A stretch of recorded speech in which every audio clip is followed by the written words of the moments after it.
What is up, everybody? I hope y'all have an awesome day.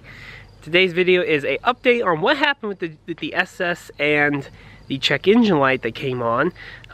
It's actually just a fluke, because as far as I can tell, I've actually been driving. I've driven about 180 miles since we cleared the code, took it to the dealership, which is where I work, and one of our, actually it's a world-class GM tech, took a look at it, and he said that it was probably just either a parameter was off slightly for just a little bit, enough to trip that code. Basically, the throttle body was trying to compensate too much. But it was trying to compensate 95% to keep the car idling, and only did that for just like a half a second, basically, and that's what tripped the code. So let's take a look here. I'll show you what he's talking about.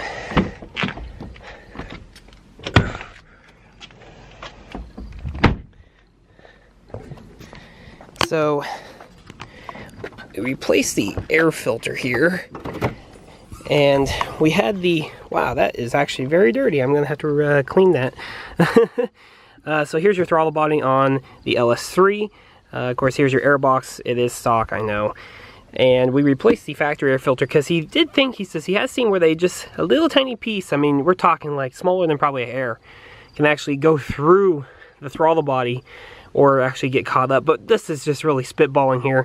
To be honest, we don't really fully understand why it threw a code for overcompensation of the throttle body at idle. But as far as I can tell, the engine is running just fine.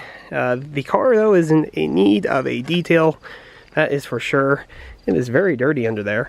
But other than that, it is running just fine. I got almost 8,500 miles on her right now, but ever since we cleared the code, it seems to be running just fine. So yeah, that was just kind of one of those strange occurrences with cars where it just throws a check engine light, because probably you didn't like a parameter for less than a second, really, and freaked the computer out. I guess that's just the day and age that we are living in, because so far it's been just fine. So I will keep you updated if it happens again. I don't think it will, but I will keep you updated if it happens again.